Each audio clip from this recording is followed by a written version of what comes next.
Bonjour, merci de nous retrouver en direct. On est ici en direct à Drancy. Eric Zemmour vient de nous rejoindre. Bonjour. Bonjour. Merci beaucoup d'être avec nous. Un peu de retard, ce qui explique pourquoi. Oui, pardonnez-nous, il y avait des embouteillages comme d'habitude. Vous connaissez Drancy pourtant? Ah, c'est toute mon enfance. Toute votre enfance? Oui, Alors, j'ai passé mon enfance à Drancy toutes les années 60. on va avoir l'occasion d'en parler. Vous allez nous parler de la façon dont cette ville a évolué peut-être par rapport à votre enfance. Vous êtes le premier invité de Face à la rue. On va emmener à chaque fois des hommes et des femmes politiques dans la rue au contact de la vraie vie.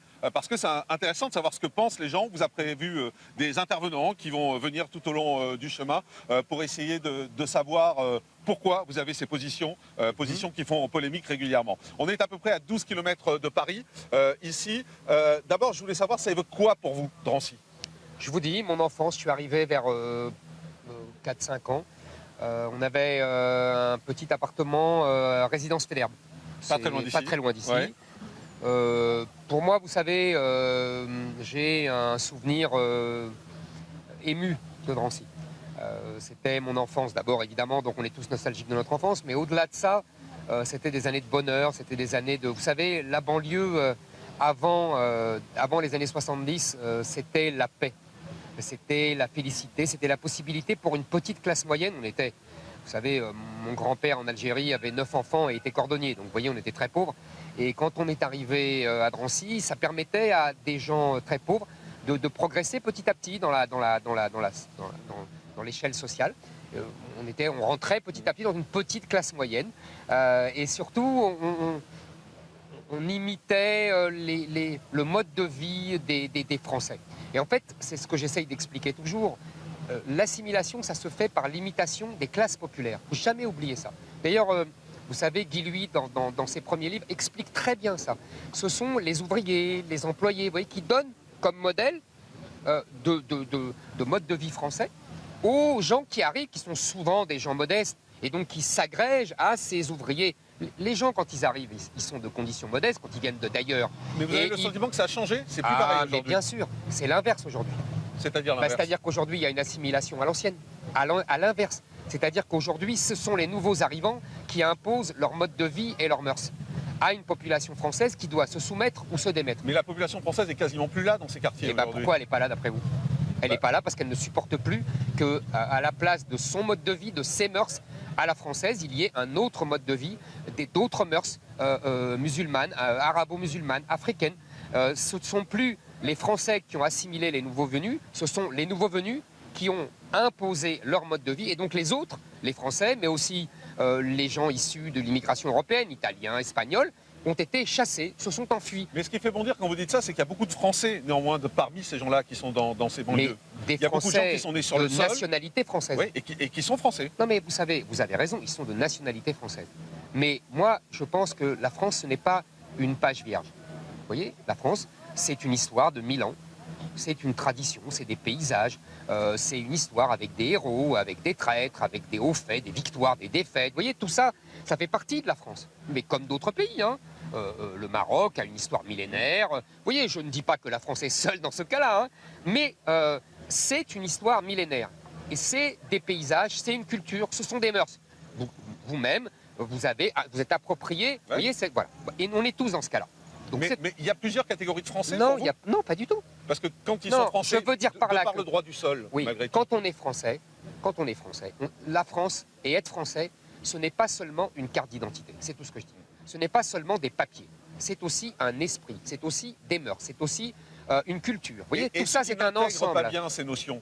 Qu'est-ce que vous en faites? Parce qu'ils sont français. Vous savez, il faut leur demander à eux. Quand vous leur demandez à eux, ils vous disent eux-mêmes, on n'est pas français. On est algérien, on est marocain, on est sénégalais. Mais ils ne se sentent pas français. Donc, mais il faut leur demander. Non, bah vous, je vous demande. Ah, mais moi, vous voulez faire quoi de ces gens-là? Non, mais attendez. S'ils sont, c'est une discussion, vous voyez, vous attaquez tout de suite le cœur de la discussion. Oui, parce qu'on est parti sur les banlieues, effectivement. Mais s'ils sont français, ils sont français. Moi, je ne vais pas dénaturaliser les gens. Je leur pose la question. C'est pour eux que je dis ça. S'ils considèrent qu'ils ne sont pas français et qu'ils ne sont là que pour les papiers, que pour les assurances sociales, etc., c'est triste pour eux. Il y a peu de gens comme ça, honnêtement. Il y en a beaucoup. Moi, je pense qu'il y a des Français qui veulent garder leur culture, leurs origines. Ça, c'est différent. Oui. Et c'est ceux-là qui sont le plus nombreux. Et donc, ils ne sont pas français. Non, dans leur esprit, dans leur tête, ils ne sont pas français. Pour devenir français, il faut se dépouiller de sa culture d'origine. Ça ne veut pas dire la renier. Ça veut dire se dépouiller. Ça veut dire que la culture française doit prendre le dessus. C'est ça l'assimilation. Ça ne veut pas dire renier ses parents, ses ancêtres. Moi aussi, j'avais des parents de l'autre côté de la Méditerranée, des ancêtres de l'autre côté de la Méditerranée. Quand je suis arrivé ici, je n'ai pas renié. Mais en revanche, je me suis dépouillé. Vous voyez ce que c'est nuance. La nuance est importante. Je comprends bien ce que vous voulez dire, mais je ne comprends pas la suite, de ce que vous expliquez. Ah, mais c'est très simple. À partir du moment où vous êtes face à quelqu'un qui vous dit, moi, mes origines, c'est important, je suis français, mais je veux garder mes origines, je veux garder ma culture. Mais est-ce qu'il est... Ah non, mais il vous dit pas ça en général. Il vous dit, moi, je ne suis pas français. Les Français, ce sont les Gaulois. Moi, je ne suis pas français, je suis algérien, marocain. Moi, je leur dis dans ce cas-là, pour être en phase avec vous-même, vous devriez rentrer chez vous. Maintenant, si vous voulez rester là... Chez eux, c'est ici. Bah non, puisqu'ils le disent eux-mêmes. Bah oui, mais moi, vous savez, j'écoute ce qu'ils me disent. Ils sont étrangers en Algérie, au Maroc ou en Tunisie. Ils sont étrangers là-bas. Pas sûr. En fait, ils sont étrangers partout. En fait, ils sont étrangers partout. C'est triste pour eux. Moi, j'ai rien contre ces gens. Vous voyez, si vous voulez, s'ils ne se sentent pas français, c'est triste pour eux. S'ils se sentent français, c'est bien pour eux. Moi, je considère que devenir français et être français, c'est le plus grand honneur qu'on ait au monde. C'est être le compatriote de Chateaubriand, c'est être le compatriote de Pascal, c'est être le compatriote, vous voyez, de Bonaparte. Pour moi, c'est ce qu'il y a de plus précieux au monde. Mais c'est personnel, hein. Moi, je pense que vous m'interrogiez sur mon enfance. Oui. Quand on était enfant, dans les années 60, on pensait tous cela. Quand on était en classe en France, on était d'origine différente, on s'en foutait complètement. On était français, uniquement français. Et aujourd'hui, vous voyez la différence par rapport à votre enfance. Vous avez dit sur la Seine-Saint-Denis où on est, c'est une de ces enclaves étrangères qui vivent sous le règne d'Allah et des caïds de la drogue qui assurent l'ordre et la vie de tous les jours. Vous avez ce sentiment là, en ce moment là, on a Drancy, vous avez ce sentiment? Vous savez, on ne peut pas juger une situation sur 5 minutes au milieu d'une ville, au milieu des caméras, au milieu des services de sécurité. Non, ça, faut être sérieux, quoi. C'est pas comme ça qu'on juge. Moi, je juge sur les témoignages, sur les gens qui me racontent, sur les statistiques. Vous ne parlez pas des centres-villes, par exemple. Nous, on est arrivés ici à 9h, on était tout seul, honnêtement, les choses se sont très bien passées. D'abord, vous savez bien que le matin, il ne se passe rien. Donc, vous avez choisi votre moment et c'est très bien pour nous. Maintenant, vous savez très bien comment ça se passe. Tous les rapports sont là. Vous savez très bien, moi, j'ai des témoignages, mais par centaines. Je lis des choses, tous les témoignages des livres, des gens qui ont vécu, qui vivent en banlieue. Tout le monde sait qu'aujourd'hui, c'est les mœurs islamiques qui s'imposent. Parce que tout simplement, c'est la loi du nombre. C'est la loi du nombre. Mais vous avez le sentiment, et vous le redites ici, à Drancy, vous dites, ici, c'est le règne d'Allah, des caïds, de la drogue. Mais oui. Vous le redites là? Mais oui, je le redis là. Évidemment, c'est pas là, dans le périmètre sûr, là. Si vous voulez... Là, ici, à Drancy, je veux dire. Mais oui, et dans toute la Seine-Saint-Denis. Vous savez, il y a eu un rapport sur la Seine-Saint-Denis, le rapport officiel, et ils disent déjà ça, ils le disent avec des termes empoulés, mais ils le disent. Mais qu'est-ce qui s'est passé entre votre enfance et aujourd'hui? C'est simple, il y a eu le regroupement familial, et il y a eu des centaines, des millions de personnes venues du sud de la Méditerranée qui sont venues. Vous savez, la démographie, c'est le destin, je le dis souvent. Donc la démographie fait l'histoire. La démographie, c'est la première règle en histoire. Il y avait, je raconte, il y avait au Québec, vous demanderez à mon ami Mathieu Bocoté, il connaît ce professeur. Dans un film célèbre, il y a un professeur d'histoire qui dit à ses étudiants dans la première leçon, en histoire, j'ai 3 leçons que je veux vous apprendre. La première leçon, c'est la démographie. La deuxième, c'est la démographie. La troisième, c'est la démographie.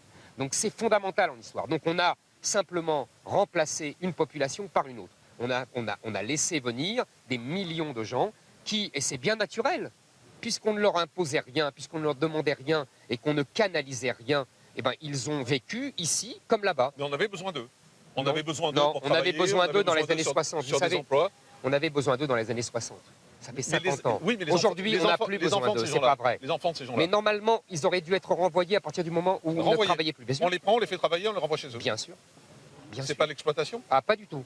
Ils vivent beaucoup mieux en France. Pour eux, la France a été une chance exceptionnelle. Et ils nous ont servi, ils ont servi la France. Ils ont servi dans les années 60. Oui. 60. Ouais. Ça fait 50 ans. Mais vous savez aujourd'hui, bien sûr, vous avez raison. Mais vous savez combien aujourd'hui, sur les 275 000 de titres de séjour qu'on délivre par an, est-ce que vous savez combien viennent pour travailler? 14%. Est-ce que vous savez aujourd'hui combien il y a de chômeurs en France? Il y a 8%. Est-ce que vous savez combien il y a de chômeurs parmi la population étrangère hors Europe? 24%. Est-ce que vous savez combien il y a d'inactifs parmi cette population extra-européenne, essentiellement maghrébine et africaine? 40%. Oui, mais ça, c'est des chiffres. C'est des chiffres. C'est des chiffres. En fait, mais ces gens-là nous coûtent. C'est qu'on parle de gens, Monsieur Morandi, on parle d'humains. Ces gens-là nous coûtent. Voilà. Ils coûtent à la France, donc ils n'ont rien à faire ici. Et on n'a plus les moyens de payer. Exactement. On va avancer, si vous voulez bien. On va traverser, puisque le concept le concept de cette... Attendez, on va passer là. Le concept de cette émission, c'est bien évidemment d'avancer et d'être au contact des gens. Attention, voilà, on va essayer de traverser tranquillement. Cet endroit, moi, ce qui m'intéressait, c'est vrai qu'on était sur la place de l'hôtel de ville, mais c'est vrai qu'il y a cette statue, bien évidemment, qu'on peut pas oublier. On va vous la montrer à la caméra dans un instant. Cette statue du général de Gaulle. C'est quoi pour vous cette statue comme ça, qui est au milieu de Drancy? Le général de Gaulle, c'est plusieurs choses. C'est d'abord évidemment le 18 juin 40, c'est-à-dire un discours de libération nationale d'un homme qui dit on a perdu une bataille mais pas la guerre. Ça, c'est la première chose. C'est évident, tout le monde se souvient de ça. La statue est superbe. En plus, elle est plus belle, je trouve, que celle qu'en bas des Champs-Élysées. C'est vrai, elle est plus parlante. C'est comme ça qu'on l'imagine plus que celle des Champs-Élysées. Deuxièmement, et c'est là le paradoxe de la mettre à Drancy, le général de Gaulle, c'est quelqu'un qui parle comme moi. C'est-à-dire que c'est celui qui dit à Alain Peyrefitte qu'il a donné l'indépendance à l'Algérie parce qu'il ne voulait pas que son village devienne Colombey-les-Deux-Mosquées. C'est quelqu'un qui a conscience des enjeux démographiques. Et si vous voulez, on vient le voir, Alfred Sauvy, pour ne pas le nommer, le grand démographe, vient le voir à la fin des années 50 et lui dit voilà mon général, la population en Algérie arabo-musulmane est de 10 millions. Elle était de 2 millions quand les Français sont arrivés. Donc, il faut dire que grâce à la médecine française, grâce à l'hygiène française, grâce aux constructions françaises, ils ont pu enfin grandir. Vous voyez, les enfants ne sont plus morts en bas âge, etc. On a vaincu On a amené du progrès dans ces pays. Exactement. On les a aidés à avancer. Exactement. C'était l'objectif de la colonisation d'ailleurs, mais aujourd'hui on ne veut plus voir ça. Bref. Et Alfred Sauvy, donc le grand démographe, dit au général de Gaulle, voilà, ces gens-là sont 10 millions, il y a 1 million de pieds noirs, donc ils ne tiendront pas. Et dans 40 ans, ces gens-là seront 40 millions. Donc 40 millions qui deviendront français. Et le général de Gaulle dit, ce n'est pas possible. L'intégration n'est pas possible. Les Arabes et les Français, je mets entre guillemets ce que je dis, c'est comme l'huile et le vinaigre. Vous les mettez dans la même bouteille et finalement ils se séparent.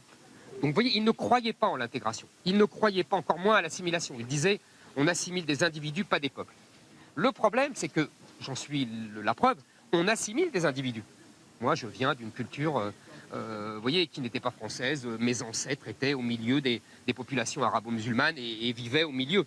Bon, donc ils ont acquis des éléments de cette culture. Mais l'assimilation est possible pour des individus. Le problème, c'est qu'on a fait venir, et on a laissé venir des millions de gens, je vous le disais tout à l'heure, qui ne sont plus des individus, qui sont un peuple. Et malheureusement, ce peuple, on ne l'assimile plus. Et c'est ça tout l'enjeu. Et c'est pour ça qu'il faut arrêter les flux migratoires, pour pouvoir assimiler ceux qui veulent être assimilés. Alors, je vous propose de rencontrer une première intervenante qui est là avec nous. On va se mettre comme ça, si vous voulez vous mettre là, M. Zemmour. Bonjour, juste madame. là. Je vous en prie. Là, face aux caméras, voilà. Rachida Boukris, je vous la présente. Elle est née au Maroc. Elle est naturalisée française. Elle est arrivée en France à l'âge de 24 mois. Et bien évidemment, si j'ai voulu que vous soyez ensemble aujourd'hui, c'est parce que vous le voyez, Rachida porte le voile. Et d'abord, je voudrais savoir, Rachida, pourquoi vous portez le voile?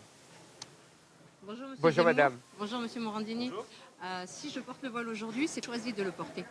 Et je le porte depuis peu, mais c'est vraiment parce que mon cœur, ma foi, m'a dicté, m'a guidé vers ce voile, vers ma confession qui est musulmane. Pourtant, je suis française, mais j'ai ma petite religion qui est très grande et que je respecte comme toutes les autres religions.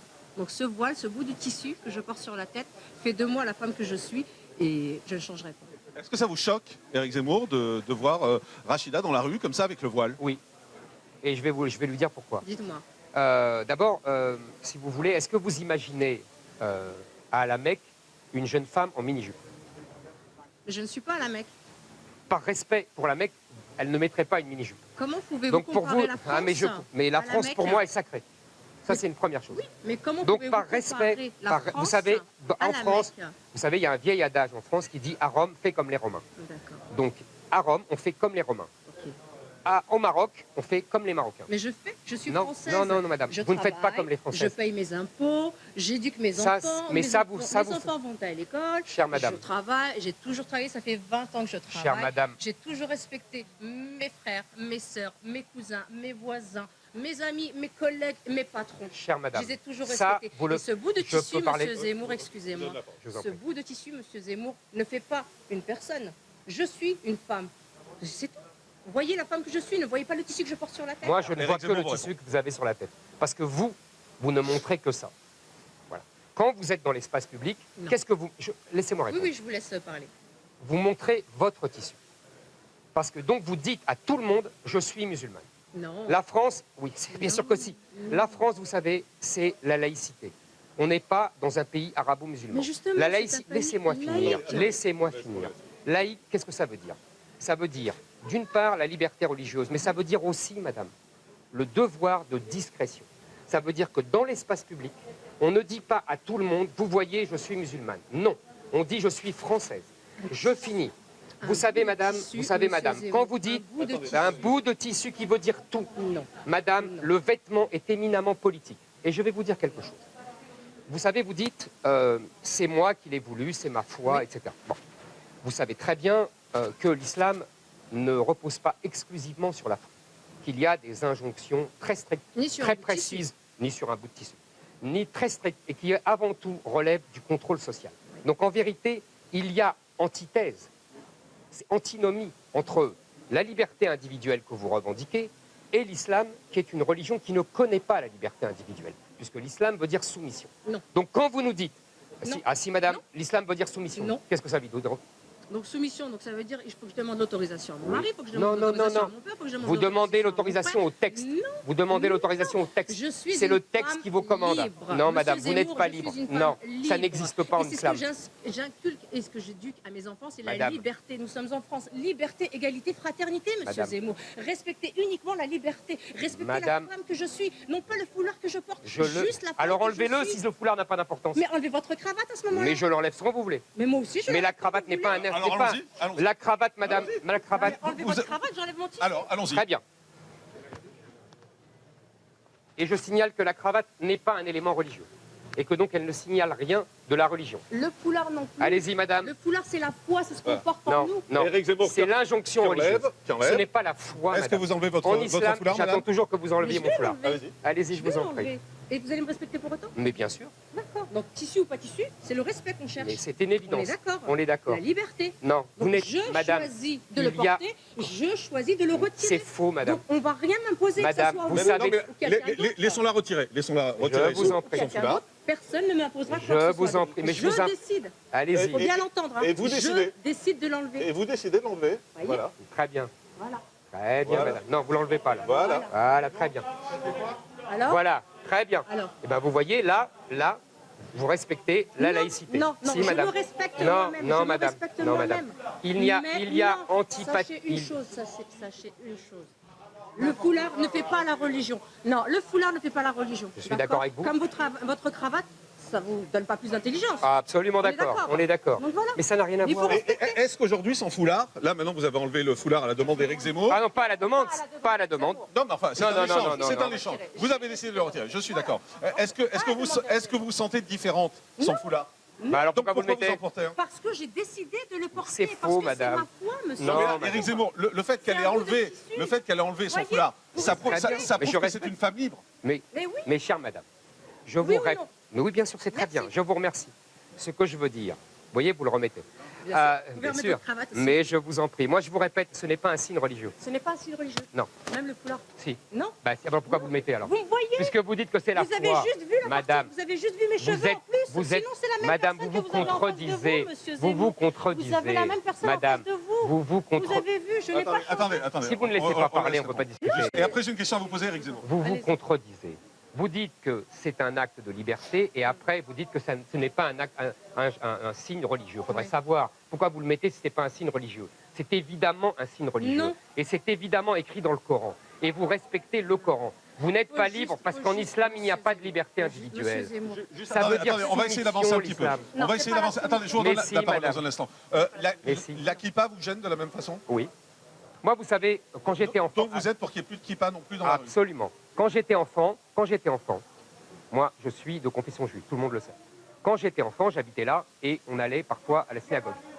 Et quand on mettait la calotte, on appelait ça calotte d'ailleurs en français, on mettait la calotte dans la synagogue, évidemment. Et dès que je sortais de la synagogue, ma mère me disait, tu mets ça dans ta poche. Pourquoi? Parce que elle respectait la laïcité. La religion, c'est dans le privé. Et ce n'est pas dans le public. dans l'espace public, et je vais vous dire pourquoi. Est-ce que vous savez pourquoi on ne met pas la religion dans l'espace public? Oui. Parce que sinon, il ne peut pas y avoir de débat démocratique. Je m'explique.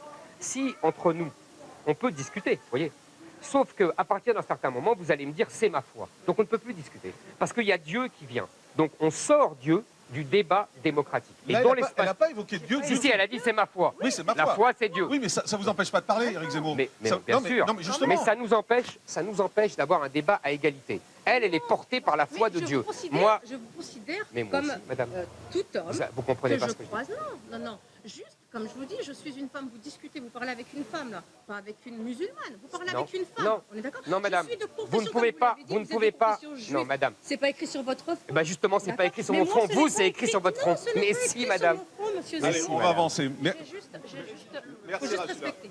Merci, Rachida. Merci beaucoup, madame. Merci beaucoup Au revoir, madame. d'avoir été avec nous. On va traverser. Alors voilà, pendant qu'Éric Zemmour se fait remettre en place, on va continuer à avancer nous. On va avancer tranquillement. Ah, non. Pour continuer. Vous avez compris que le principe de cette émission, c'est d'être au contact des gens, au contact de Et la en rue. fait. On a prévu plusieurs personnes qui sont En fait, tu fais le malin, au mais t'es contact nul. d'Éric Zemmour, qui ont des idées différentes, bien évidemment. C'est ça aussi l'intérêt, c'est d'avoir cet échange d'idées. Éric Zemmour se refait la cravate, et puis on va traverser la rue et on va aller voir Kamel Madani dans un instant qui nous attend. Kamel Madani qui est né en Algérie et qui a la double nationalité. Monsieur Zemmour, on va y aller, je vous en prie. On est en direct, donc c'est vrai que ça prend du temps et on va traverser. Pas de souci. Aucun souci. Et on va traverser la rue ensemble. Si vous voulez bien, la cravate est impeccable. Impeccable. Bon, alors, ça va. Et on va traverser la rue.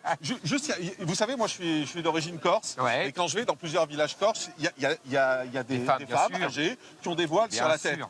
Est-ce que ce voile vous dérange de la même façon? Non, mais si vous voulez, il y a voile et voile. Il y a voile qui est un fichu. Les femmes mettaient ça par discrétion, quand elles ne s'étaient pas lavé les cheveux. Moi, je me souviens, ma grand-mère aussi, elle mettait ça. Elle disait toujours, ah, je me suis pas lavé les cheveux aujourd'hui, je mets le fichu parce que je suis pas aussi bien que d'habitude. Ça n'a rien à voir. Là, c'est un signe. Vous savez, Jean-Luc Mélenchon le disait il y a quelques années. Il disait, qu'est-ce que c'est que le voile? C'est un geste d'auto-stigmatisation. Et après, ces femmes viennent dire qu'elles sont stigmatisées à cause du voile. C'est un geste d'auto-stigmatisation. Elles se mettent comme ça en avant et elles disent, regardez, je suis musulmane. Et après, elles disent, ah, on leur en veut parce qu'elles sont musulmanes. Non, on leur en veut parce qu'elles se mettent dans la rue, elles affichent leur religion. La France, on garde sa religion pour le privé. Alors, je vous présente notre invité suivant. Donc, il est là. Il s'appelle Bonjour, Kamel monsieur. Madani. On va reculer. Bonjour, monsieur. On Faites va attention. reculer un petit Attention à vous. peu. Attention derrière. Attention, vous allez vous faire mal. Reculez, allez-y. Tournez-vous. Voilà, on va se mettre là. On va juste se mettre là. C'est très bien. Et on va se mettre face aux caméras. Venez. Alors, C'est gentil. alors, je vous explique qui est Kamel Je vous en Madani prie. parce que c'est intéressant. Il est né en Algérie. Ouais. Il a la double nationalité. Et il a fait la prison. Il a fait 4 années de réclusion criminelle pour vol en bande organisée avec armes. Il a été condamné par une cour d'assises et il a également eu plusieurs condamnations pour violence aggravée. Quelqu'un comme lui, qui a la double nationalité, qu'est-ce que vous auriez fait de lui? Parce qu'après, je vais vous expliquer ce qu'il est devenu. Mais qu'est-ce que vous auriez fait de lui? Vous l'auriez renvoyé en Algérie? Oui. Alors que mon père est français. C'est assez compliqué. Je comprends très bien, Vous savez, mais moi je vous me pense laissez que... parler. Attendez, il m'a posé une question. Moi je pense qu'il faut, pour tous les gens qui ont la double nationalité, Mon père est français, il est né à Drancy, c'est triste pour lui. c'est triste Il a pour choisi lui. la mauvaise femme, c'est ça? Non, je ne dirais pas Mais non, ça. mais Vous savez, attendez, je ne jugerai pas ça. Attendez, on écoute. Je réponds à la question. Ah oui, oui. Je dis simplement, je pense qu'il faut, ce n'est pas normal qu'il y ait 25% d'étrangers dans nos prisons. Ce n'est pas normal qu'il y ait autant de délinquants qui sont issus de l'immigration. Donc je pense qu'il faut taper là où il faut. C'est-à-dire que les gens qui ont des crimes et des délits à leur Des choix actif, de bonne nationalité. exactement, des Après, choix de moi, j'aime pas trop nationalité, l'Algérie. Enfin, mais c'est votre j'ai problème. dans mon cœur, Mais je il faut préfère vivre en réfléchir France. avant. Il faut Oui, mais réfléchir mon papa, avant. il serait pas d'accord. Mais votre père, c'est C'est-à-dire votre que père si- et vous, c'est vous. Non, mais monsieur Attendez, Zemmour, si laissez-moi vous avez finir. un- Laissez-moi finir. Donc je pense qu'il faut déchoir de la nationalité et expulser les délinquants étrangers Mais dans leur pays l'Algérie, d'origine. c'est pas une poubelle. Hein. Mais c'est pas la France mais non je- plus. Pourquoi vous Mais la France non envoyez en plus. Algérie, c'est une poubelle? La France non plus, monsieur. Pour moi, monsieur Zemmour, sincèrement, mon père, il est français. Ouais. Il est né à Drancy, d'ailleurs, c'est aussi pour ça que je suis là. C'est à cause de mon père aussi que j'ai fait beaucoup de bêtises. Père à son âme, Ah bon il est plus là. Bon. Ouais, on a Pourquoi tous c'est à une cause de enfance- votre père, c'est à on a cause de tous- vous? on a tous une C'est enfance pas à cause de votre père, c'est à cause de vous. Donc en fait, C'est vous qui êtes responsable. mais pour vous, monsieur Zemmour, ça n'existe pas de se dire. En fait, vous dites quoi, monsieur Zemmour? Vous dites le délire de la France, c'est mon père, l'Algérie, c'est ma mère, etc. Ça n'existe pas. C'est-à-dire que Absolument. pour vous, je suis français. Mhm. Enfin, Si vous le voulez. ouais, mais moi, je le veux. Eh ben très Je bien. peux être un français qui fait des bêtises. Non, c'est pas des bêtises, c'est des délits et des crimes. Arrêtez de tout banaliser. Ce Non, ne sont pas des des crimes, bêtises. des crimes, Vous avez, je peux. vous avez fait du mal à des gens. Mais oui, Voilà, je peine. donc ce ne sont pas Mais des pourquoi bêtises. la double peine quand on vient d'Afrique? Mais- Pourquoi la double? Non, mais c'est vrai. Parce que, mais oui, non, parce non, que c'est moi, pas quand vrai. j'ai écouté parler, Madame, je trouvais ça monsieur, terrible. monsieur. Quand, Madame. non, non, pas madame, parce que j'étais avec la dame. Oui, c'est vrai, ouais, Monsieur, c'est vrai. Dites-moi. quand on Non, mais est, je vous écoute quand avec- on est sincèrement. dans un pays qui vous accueille, Oui. on fait doublement attention. On fait encore plus attention. La France vous a tout donné. Elle vous a permis d'aller à l'école. Elle vous a permis, je dis dans elle mon vous a discours. permis, elle vous a permis de vous éduquer. J'ai tout grâce Elle a à la donné France. des allocations familiales à vos enfants. Oui, j'ai tout grâce à la Donc, France. eh ben alors c'est très bien. Donc en échange, on lui doit le respect. Et le respect, ça veut dire ne pas faire de bêtises, comme vous dites. Mon Ce ne père, sont il pas fait des quoi bêtises. S'il reste en France et que moi, je vais en Algérie. je Mais fais parce quoi que votre père, c'est pas un délinquant. Oui, mais attendez, moi. Excusez-moi, excusez-moi. Alors, ce qui est intéressant, juste, attendez, ce qui est intéressant, parce que c'est aussi important de vous dire ça, Éric Zemmour, c'est qu'en fait, aujourd'hui, il a fait son culpa, Kamel, et il est devenu professeur, Représentant de l'éducation nationale. représentant Mais de si vous étiez l'éducation là, je serais en nationale. Algérie, alors que j'ai même pas Mais où aller. peut-être que vous seriez très utile en Algérie. C'est ça qui Mais vous est seriez intéressant. très utile en Algérie. C'est quoi de mon père? Mais oubliez votre père. Je vous promets que Vous c'est pouvez pas dire d'un côté c'est à cause de mon père que j'étais délinquant et après dire qu'est-ce qu'on fait de mon Mais père parce que je pourquoi suis renvoyé en l'Algérie, Algérie. Mais parce que vous êtes algérien. Mais je suis né en Algérie, mais je suis français. Mon père est français. Vous êtes franco-algérien. Oui, je suis Donc vous êtes aussi algérien. Oui, mais Voilà. en fait, moi, j'ai l'impression. Non, mais des attendez, fois- moi, je si dis vous- sincèrement, monsieur Zemmour, Mais je vous en prie. Excusez-moi, j'ai l'impression, sincèrement, que vous considérez l'Algérie, vous parlez beaucoup de l'Algérie, et l'Afrique comme une poubelle. L'Algérie, c'est pas une. Non, mais c'est pas ça, mais on Monsieur, parle de vous. Moi, je monsieur, voudrais monsieur, qu'on non, reste non, sur non, un non, particulier. Moi, monsieur, je vais vous répondre. C'est la France qui n'est pas une poubelle. D'accord. Donc la France n'a pas à accueillir et à garder tous les délinquants de l'Afrique maghrébine et de l'Afrique noire. Bah, j'espère que vous n'avez Donc, pas d'ambition présidentielle mais, parce que vous êtes très dur. Je suis pas Non, très dur. sincèrement. Non, monsieur, Vous non. êtes pas correct. Non, Non, mais- c'est moi qui suis pas correct. Attendez, Ah, c'est moi qui suis parce pas que vous correct. êtes en train de dire aux Français, Oui. si vous vous mettez avec une Française et que votre enfant fait une bêtise, ça va, il a le droit. Non, non, non, il n'aura que la prison. Par contre, si vous, excusez-moi, Je vous vous en sortez prie. avec une africaine, vous parlez plus de l'Afrique, enfin, les non-européens, etc. Ouais. Une africaine ou une algérienne, si votre enfant il fait des bêtises, il retourne en Algérie. Moi, mon fils, il a 4 ans. S'il fait des bêtises à 18 ans, il a la double nationalité, il est algérien. Vous n'allez pas lui dire d'aller en Algérie. Bah, c'est bête. Monsieur, Alors qu'il ne connaît pas l'Algérie, hein, c'est ça. monsieur, Non, mais, non, sincèrement. monsieur, d'abord, Non, sincèrement. arrêtez de parler de bêtises. Arrêtez ce langage enfantin et Criminel, puéril. c'est bon. Merci. Quand on fait des crimes, Voilà, mon fils, il fait une bêtise qui est criminelle. Voilà. C'est grave. Parce C'est que déjà je sais mieux. que c'est pour les trucs graves. C'est déjà mieux. Si mon fils Deuxièmement- il fait des bêtises, il fait regarde, deuxièmement- il est né en France. Il a un prénom français parce que bon, c'est personnel, j'ai choisi. Mais c'est très bien. Non, mais Je il a un vous deuxième félicite. prénom algérien. très bien. Il s'appelle Eliam Eddin. C'est Tant parfait, mieux. On fait un peu de tout. Mais si demain il fait une bêtise, non mais parce que vous en parlez. Monsieur- tout à l'heure. Alors c'est intéressant. On va laisser Éric Zemmour parce que vous posez une vraie question. Mais Ce vous pouvez gars- être très bien. Je vais pas l'emmener en Algérie, mais. Je vous ai rien dit. Attendez, on lui laisse Je répondre. vous ai rien dit. Quand même. Moi, ce que je vous propose, Non, mais c'est débile. c'est du lait. Non, c'est pas débile. Non, Ah, non, vous non. ne croyez pas ce que vous dites. Mais je crois tout à fait ce que je dis. Je vous assure que je crois ce que je dis. Croyez-moi, croyez-moi. Deuxièmement, je vais vous dire, mais l'Algérie n'est pas une poubelle, je vous répète, la France non plus. C'est très intéressant. On assume. C'est-à-dire que, non, on n'assume français. pas. Non, Mais non. si, Kamel, attendez, laissez-le répondre, s'il vous plaît, Kamel. Non, mais- Kamel, allô, Kamel, laissez-le, laissez Éric Zemmour. Excusez-moi. Je suis désolé. Si vous êtes un Français, si vous êtes... Oui, c'est dur. Mais j'y tiens. Mais c'est juste et dur. Mais la loi est sévère mais juste. Vous connaissez la phrase. En Algérie, si vous êtes Français et que Franco-algérien, on va si pas vous êtes m'expulser. Français, ah si monsieur. Non, mais si je D'abord on va vous mettre en prison et je peux vous dire qu'on va traiter. Si on va est vous traiter plus franco-algérien. durement. On va vous traiter plus durement Faut vérifier, hein, que dans les prisons Vous françaises. êtes en train de mentir. Laissez-moi finir. Et deuxièmement, Vous êtes en train on va de- vous virer manu militari. Parce D'accord. que les Algériens, ils rigolent pas et ils ont raison. Mais pas avec les Algériens. Mais bien sûr, avec les Français, avec les Vous savez, étrangers. demain- Donc, aujourd'hui, attendez, Kamel, un instant. Juste, Éric Zemmour, vous avez, Non, mais tu crois même pas. attendez, vous avez compris son parcours, Mais j'ai très bien qui est compris. à la fois la prison, qui est à la fois la rédemption derrière, à la fois le fait de devenir prof. Donc c'est vrai qu'on l'aurait raté comme prof. également. Vous savez, on a Aussi. beaucoup d'épreuves, c'est pas grave. C'est pas grave. Non. Donc qu'il fasse sa vie en Algérie. Mais si en Algérie je fais une bêtise et je suis de nationalité française aussi, on va pas m'emmener en prison et m'emmener en France. Absolument. Je deviens un apatride. Mais pas du tout. Pas du tout. Apatride, ça veut dire ne pas avoir de nationalité. Bah oui. Vous en avez deux. Mais si la France ne veut pas de moi et que l'Algérie, je suis sûr qu'elle ne voudrait pas de moi, si elle était comme je vous, ne fais pas dire. je n'aurais Elle ne aucun... voudrait Il ne faut pas de faire de vous. C'est bien bêtises. ce que je dis. Le Voilà. bilan, c'est qu'il ne faut pas Merci. faire de bêtises. Monsieur Allez, Morandini a fait la merci Kamel. Merci, Kamel. Kamel. Venez, monsieur Zemmour, venez, on va passer par là. On va... Alors attendez. Bonjour madame. Attention, ouais, on va faire marcher, on va laisser passer les caméras devant. Voilà, on va se retrouver là, ça bouge un peu. Il y a un peu de monde autour de vous. On va avancer, venez. Et on va continuer à avancer. On va voir le secrétaire général du syndicat des commissaires de police nationale, David Lebars, qui va être avec nous pour savoir justement ce qu'il va faire. Tiens, une dame vous interpelle, elle dit qu'est-ce que vous faites chez nous? Il est né ici. Il est né ici. Ah non, j'ai grandi à Drancy. Je suis né à Montreuil, j'ai grandi à Drancy toute mon enfance. Voilà, donc c'est très bien. On va rejoindre Éric Zemmour. Alors c'est agité forcément hein, quand vous déplacez et quand on est... Vous avez peur des fois? Ah, j'ai tort des fois, sans doute. Non, vous avez peur. Peur? Vous avez peur quand vous vous déplacez comme ça? Non. Non? Alors, on va se mettre là. Venez, pardon. Bonjour madame. Venez. Monsieur Lebars, David Lebars, venez. Bonjour monsieur Lebars. Merci d'être avec nous. Vous êtes donc secrétaire général du syndicat des commissaires de police. D'abord, je voudrais qu'on parle un peu des banlieues avec vous, de la façon dont la police est accueillie aujourd'hui dans les banlieues. Comment ça se passe au quotidien? On voit beaucoup d'images sur les réseaux sociaux, etc. Est-ce que la police est respectée encore dans les banlieues? Non, mais on va se parler franchement, c'est très difficile pour la police, pas que dans les banlieues d'ailleurs, dans les quartiers. Il ne faut pas toujours dire que c'est dans les banlieues le problème, parce qu'en général, en ce moment, on est dans un sentiment où on a une population qui commence à contester la police, et dont une partie d'ailleurs est cautionnée par une forme de classe politique qui trouve normal qu'on conteste l'action de la police. Donc c'est difficile en général pour les policiers, pas seulement dans les banlieues. Moi j'ai été 3 ans et demi commissaire à Saint-Denis, j'étais chef de district ici. Je connais bien les problèmes de délinquance. Aujourd'hui, on a franchi un cap qui est celui, je dirais, de l'épisode post-Gilets jaunes.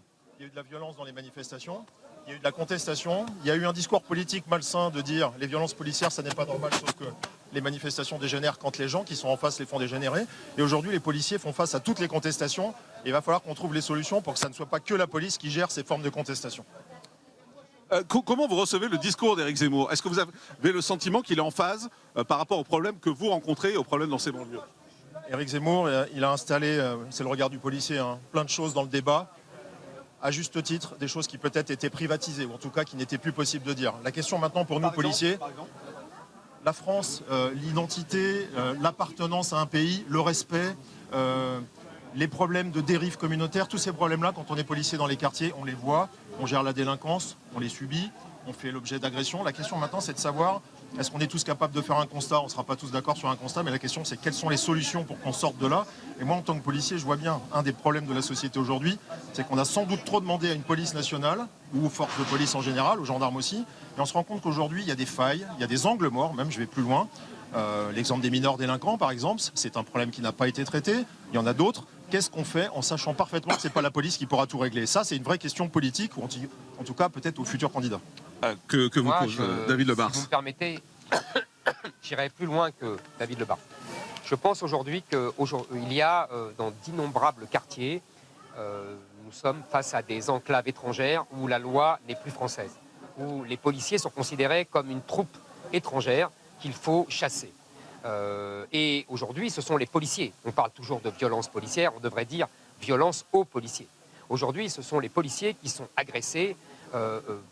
On leur tend des pièges, on leur tend des guet-apens, on les caillasse, on leur envoie des cocktails Molotov, on leur tire dessus comme des lapins. Ce sont des cibles aujourd'hui. Et malheureusement, les gouvernements, depuis 30 ans, ne soutiennent plus leur police.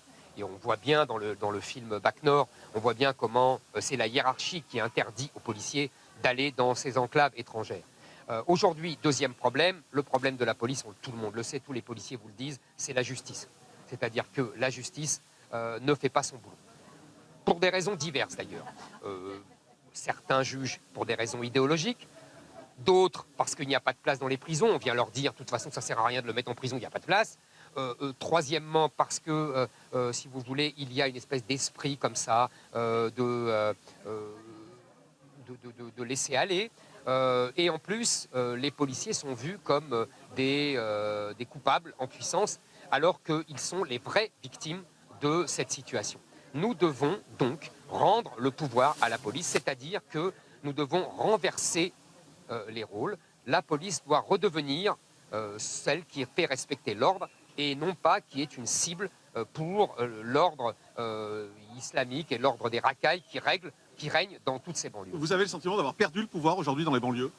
Non, moi je refuse le terme territoire perdu de la République aux zones de non-droit. Je vais vous dire pourquoi. Parce qu'on rentre partout. Je vous mentirais. Vous sortez partout aussi. Je vous mentirais si je vous disais qu'on rentre partout de la même manière. Il y a des endroits où c'est beaucoup plus difficile. Il y a évidemment des endroits où une patrouille de 2 policiers est insuffisante. La question. Ne dites pas que vous rentrez partout. Si, monsieur Zemmour, vous je vous l'affirme. partout à 15 camions de CRS. C'est ce que je suis en train de vous dire. Il y a des endroits où on rentre plus ou moins équipé en fonction du danger. Non, mais je vous l'ai reconnu. Mais vous édulcorez tout. Non, j'édulcore rien du tout. En revanche, ça ne sert à rien de rentrer partout si derrière on n'a pas une chaîne pénale qui nous permet d'avoir une réponse. Je vais vous dire pourquoi. 2 raisons. D'abord, c'est extrêmement frustrant pour un policier de se rendre compte que son action n'a pas de suivi. Et la deuxième, c'est que c'est le citoyen qui est dans la rue qui va voir le policier pour lui demander des comptes alors que ça n'est pas à lui d'en rendre sur l'inefficacité d'une chaîne pénale. Voilà. Moi, je voudrais des solutions dans une campagne en tant que policier, en tant que citoyen. Aujourd'hui, on a un système carcéral, on sait très bien qu'il n'y a pas de solution à court terme. Alors, question précise. Sur quoi, par exemple, les places de prison. Les places de prison. Voilà. On sait très bien aujourd'hui, selon les différents interlocuteurs, qu'il en manque 30 à 50 000. On sait très bien que ça sera du long terme. Qu'est-ce qu'on peut faire dans le court terme? En tant que policier, j'ai un avis, mais je voudrais entendre des solutions. Question précise, Éric Zemmour. Écoutez, d'abord, ça fait 20 ans que j'entends ça. Et ça fait 20 ans que les pouvoirs publics ne construisent pas de prison. Ou alors, quand ils en construisent à peine autant qu'on enferme. Parce qu'elles sont insalubres, etc. Donc c'est sans fin. Deuxièmement, on a un problème de place de prison, parce que la vérité qu'on ne dit jamais, c'est que ce sont les maires qui ne veulent pas de prison sur leur commune. Donc ça, c'est très important. Donc on ne va pas régler la question avec les places de prison. Ça, c'est une chimère. Sarkozy disait ça, Hollande disait ça, Macron a promis 15 000 places de prison, il n'en a pas fait. Il n'en a pas fait 5 000. J'ai un exemple en tant que policier, si vous me permettez. Je vous en prie. Un citoyen primo-délinquant qui va commettre un grave délit routier qui va l'amener en prison. On peut considérer qu'on peut l'incarcérer autrement qu'un multirécidiviste. Ça veut dire qu'on peut envisager de privatiser une forme d'espace pénitentiaire à la carte pour des gens qui ont... Tout à fait d'accord avec vous. Il faut trouver des solutions. Tout à fait d'accord avec vous. J'en ai d'autres. On a aujourd'hui, je vous répète, 25% de prisonniers étrangers dans nos prisons. 25%. Ça fait quand même du monde sur 60 000 prisonniers. On renvoie ces gens-là dans leur pays. Deuxièmement, ce que j'ai dit au monsieur précédent, on déchoit de nationalité les criminels qui ont la double nationalité. Ils seront désormais des étrangers qu'on expulsera aussi. Ça va faire de la place vide dans les prisons. Vous savez, dans les prisons japonaises où il n'y a pas d'immigrés, il y a des places libres. Donc c'est une solution intéressante, ça, pour vous?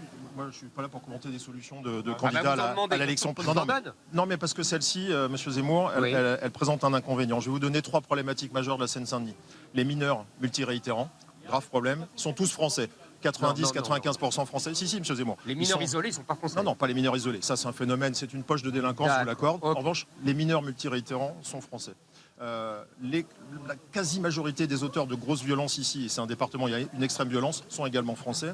Troisièmement, les trafics sont également pour la grande majorité des auteurs français. Alors, je vous arrête un instant parce que c'est très intéressant. C'est très intéressant, ça va à l'opposé de votre discours. Mais parce que c'est en partie faux. Les mineurs... C'est en partie vrai. Non, c'est en partie faux, monsieur. Ils ont la double nationalité. Vous oubliez cet élément essentiel.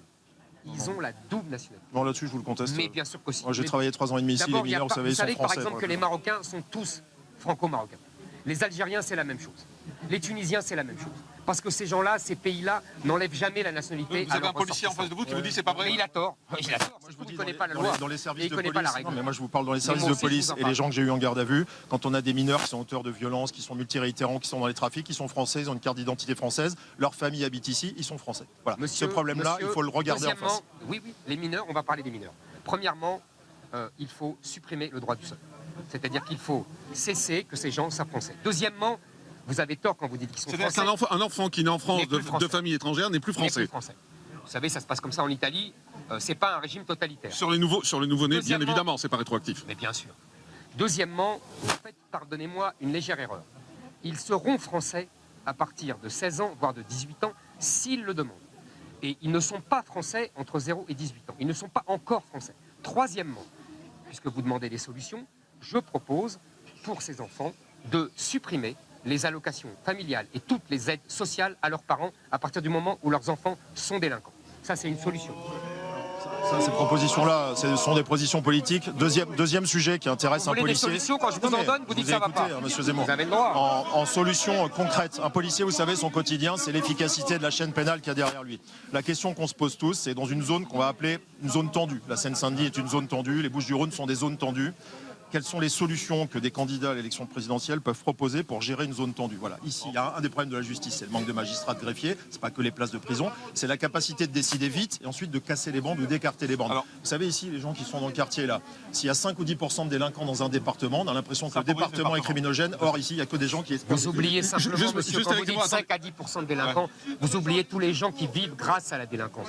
Vous oubliez les loyers qui sont payés en liquide. Vous oubliez les caddies qui sont remplis en liquide. Vous oubliez un peu vite tout ça. Il y a tout un écosystème qui tourne autour du trafic de drogue. C'est ça qu'il faut casser. Juste, vous avez entendu que la seule réaction qui a provoqué des remous dans... Attendez, madame, un instant. Je vous donne la parole si vous voulez. La seule réaction qui a provoqué des remous tout à l'heure, c'est quand vous avez proposé d'enlever les allocations. Vous l'avez entendu autour de nous. C'est normal, ça touche ça touche sérieusement les gens et c'est tout à fait bien. Et c'est bien. Bah oui, ça responsabilise les gens. Après, ils éduqueront mieux leurs enfants. Mais les parents, pour vous, sont responsables de ce que font leurs enfants? Moi, excusez-moi, j'ai 3 enfants. Je me sens responsable de mes enfants, oui. En tant que policier, moi, je vais vous donner une Ils n'ont mesure. pas grandi ici. Alors, Non, mais attendez. moi, j'ai grandi ici. Moi, j'ai Fédère, ouais. Moi, j'ai grandi ici, moi. Moi, j'ai grandi ici, ouais. Attendez, juste doucement. Venez, avancez un petit peu. Allez-y. Mais vous êtes haut placé dans la République. Vous avez les moyens, vous, pour mettre bien vos 3 enfants. J'avais aucun Nous, moyen, nos moi. parents, ils n'ont pas les moyens. Moi, d'après vous, j'avais moins de moyens que vous, moi. Moi, mes grands-parents, ils vivaient moins bien que les vôtres. Croyez-moi. Ah, Vous savez pas, vous je connaissez peux vous pas, dire. Vous connaissez pas.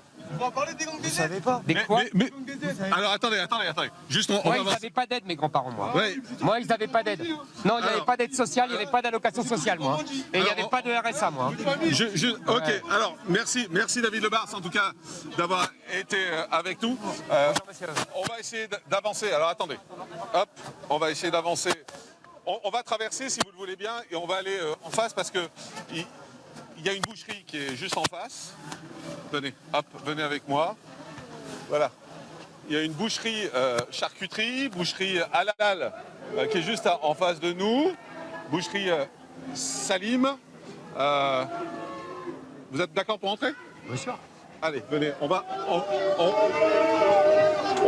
rentrer là. Bonjour. Bonjour, monsieur. Bonjour, monsieur. Bonjour, monsieur. Bienvenue. Merci. Bonjour, je suis désolé, bonjour. J'ai un micro et des feuilles. Bonjour, monsieur. Ici, vous êtes dans une boucherie halal, c'est ça? On est dans une boucherie halal? Oui, c'est boucherie halal, oui. Votre regard sur les boucheries halal est parfois un peu dur parce que vous dites en gros une boucherie halal ça va, 10 c'est trop, C'est c'est ça? exactement ça. C'est pas exactement ça. Monsieur n'est responsable de rien. Non, bien sûr. Il a son commerce. Et il nous a tout à fait accueille, le et droit, on il nous remercie, accueille vous avez- chaleureusement, gentiment.